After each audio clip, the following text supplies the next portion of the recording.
Aquellos que sirvieron en los primeros años de su juventud dentro de la iglesia suelen recordar con claridad esos momentos que marcaron su visión del ministerio para siempre. Imaginen la escena: un joven de apenas 12 o 13 años, vistiendo su único traje planchado y con los zapatos lustrados, parado junto a la puerta del templo para dar la bienvenida a los asistentes. Aquella era una pequeña congregación en el Gran Buenos Aires, donde apenas se congregaban una veintena de personas. Las visitas no eran frecuentes, casi siempre se trataba de las mismas familias de siempre. Sin embargo, ese domingo en particular, el pastor anunció con entusiasmo que recibirían a una mujer que había llamado durante la semana pidiendo indicaciones. Ella confesó que atravesaba un momento de profunda crisis personal y que, aunque solo había pisado una catedral el día de su bautismo cuando era una bebé, quería darle una oportunidad a la iglesia. Justo antes de iniciar el servicio, un automóvil se estacionó frente al templo. De él descendió una mujer sosteniendo un cigarrillo. Vestía unos pantalones de mezclilla ajustados y una camiseta sencilla. No venía semidesnuda, pero su apariencia difería radicalmente del código de vestimenta de las mujeres de esa comunidad, quienes solían usar vestidos largos hasta los tobillos. Tenía en su rostro la mirada cansada de quien ha sufrido abusos, adicciones o abandonos, el perfil exacto de alguien que necesitaba desesperadamente encontrar una palabra de esperanza. Pero antes de que pudiera dar 3 pasos dentro del vestíbulo, el ujier de la puerta la detuvo con voz firme y le dijo: «En esta iglesia nos vestimos con lo mejor para Dios. ¿Acaso no le importa lo que piense el Creador? Esa ropa que trae puesta solo viene a tentar a los varones de este lugar». La mujer quedó paralizada en el umbral. Dándose la vuelta sin pronunciar una sola palabra, caminó de regreso a su auto y se fue para no volver jamás. Lo más devastador de aquel episodio no fue solo la dureza del ujier, quien remató diciendo: «Ya va a necesitar de Dios esa hija del diablo», sino la reacción del propio pastor, quien al salir y enterarse de lo sucedido, respaldó el rechazo diciendo: «Hiciste muy bien, porque la casa de Dios no es un burdel y la gente tiene que aprender a vestirse si quiere adorar». En ese instante, en el corazón de aquel muchacho de 13 años, se selló una promesa sagrada delante del Altísimo.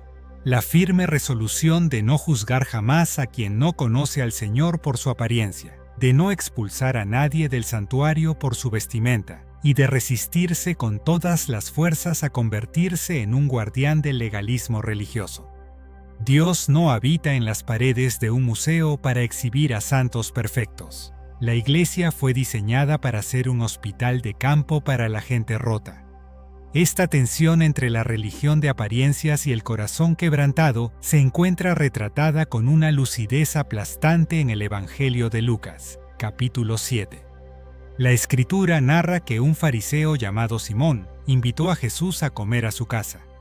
En esa misma mesa coincidieron 2 personajes diametralmente opuestos. Por un lado, Simón, el líder religioso, respetado, con posición social, teología depurada y una reputación intachable. Por el otro lado, una mujer de la ciudad, catalogada abiertamente como una pecadora pública, marginada y degradada por la sociedad. Si cualquier ciudadano de la época hubiera tenido que elegir quién de los 2 estaba más cerca de Dios, habrían señalado sin dudar al fariseo. Sin embargo, Jesús eligió poner los ojos sobre la mujer. Mientras Simón observaba la escena con desdén, la mujer se colocó detrás de Jesús y comenzó a llorar sobre sus pies. Sus lágrimas eran tan abundantes que alcanzaron para lavar el polvo del camino de los pies del Maestro, y con sus propios cabellos los secaba, cubriéndolos de besos y ungiéndolos con un perfume costoso. Simón pensó para sus adentros: si este hombre fuera verdaderamente un profeta, sabría qué clase de mujer lo está tocando, porque es una pecadora. Simón no veía a una persona, veía una categoría teológica de condenación. Pero el Señor, leyendo sus pensamientos, le propuso una parábola. 2 hombres debían dinero a un prestamista. Uno le debía 500 denarios y el otro 50. No teniendo ninguno con qué pagar, el acreedor les perdonó la deuda a ambos. ¿Cuál de ellos le amará más?, preguntó Jesús. Simón respondió: pienso que aquel a quien se le perdonó más. Fue entonces cuando el maestro confrontó la frialdad del religioso. Simón, vine a tu casa, y no me diste agua para mis pies, pero ella los ha lavado con sus lágrimas y secado con sus cabellos. No me diste el beso de bienvenida, pero ella no ha cesado de besar mis pies. No ungiste mi cabeza con aceite, pero ella ha ungido mis pies con perfume. Por lo cual te digo que sus muchos pecados le son perdonados, porque amó mucho, mas aquel a quien poco se le perdona, poco ama. Simón tenía educación, dinero y reputación, pero carecía de lo único esencial: sed de gracia. La gente que se cree sana no necesita misericordia, la debate, no necesita la gracia, la analiza.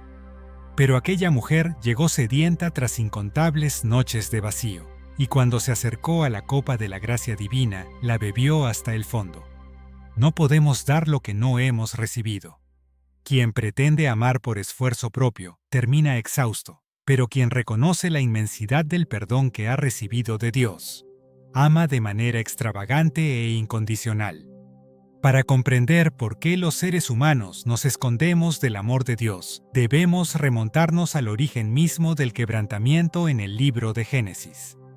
Tras desobedecer el mandato divino en el huerto del Edén, Adán y Eva experimentaron por primera vez una emoción desconocida para su diseño original: la vergüenza. Hay una diferencia sustancial entre la culpa y la vergüenza.